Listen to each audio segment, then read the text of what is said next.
2025 Indian premier league season ഇന്ന് ആരംഭിക്കുകയാണ്. എല്ലാ ടീമുകളും പുതിയ താരങ്ങളുമായാണ് ഇത്തവണത്തെ ലീഗിനായി തയ്യാറെടുക്കുന്നത്.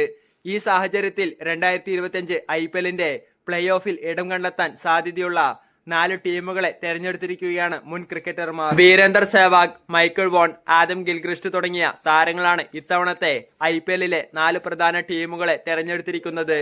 ഓരോരുത്തരുടെയും പ്രവചനങ്ങൾ നമുക്ക് പരിശോധിക്കാം.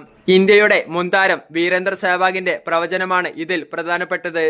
ഇത്തവണത്തെ IPLൽ Mumbai Indians, Sunrisers Hyderabad, Punjab Kings, Lucknow Super Giants എന്നീ ടീമുകൾ പ്ലേ ഓഫിലെത്തുമെന്ന് സെവാഗ് പറയുകയുണ്ടായി.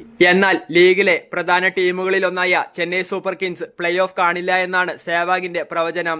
മുൻ ഓസ്ട്രേലിയൻ താരം ആദം ഗിൽക്രിസ്റ്റിന്റെ പ്രവചനത്തിൽ Punjab Kings, Mumbai Indians, Sunrisers Hyderabad, Gujarat Titans എന്നീ ടീമുകൾ പ്ലേ ഓഫിൽ സ്ഥാനം ഉറപ്പിക്കും. മുൻ ഇന്ത്യൻ താരം രോഹൻ ഗവാസ്കറുടെ പ്രവചന പ്രകാരം royal challengers Bangalore, Sunrisers Hyderabad, Delhi Capitals, Mumbai Indians എന്നീ ടീമുകളാവും പ്ലേ ഓഫിലേക്ക് യോഗ്യത നേടുക. മുൻ ഇംഗ്ലണ്ട് ക്യാപ്റ്റൻ മൈക്കിൾ വോണും പ്രവചകരുടെ ലിസ്റ്റിൽ ഇടം പിടിച്ചിട്ടുണ്ട്. Gujarat Titans, Mumbai Indians, Kolkata night Riders, Punjab Kings എന്നീ ടീമുകൾ പ്ലേ ഓഫിലെത്തുമെന്നാണ് മൈക്കിൾ വോണിന്റെ പ്രവചനം. ഇന്ത്യയുടെ മുൻതാരം മനോജ് തിവാരിയുടെ വീക്ഷണത്തിൽ Sunrisers Hyderabad, Punjab Kings, Gujarat Titans, Kolkata night Riders എന്നീ ടീമുകൾ പ്ലേ ഓഫിൽ സ്ഥാനം കണ്ടെത്തും. ഇങ്ങനെ വ്യത്യസ്തമായ പ്രവചനങ്ങളുമായാണ് മുൻ താരങ്ങൾ രംഗത്തെത്തിയിരിക്കുന്നത്.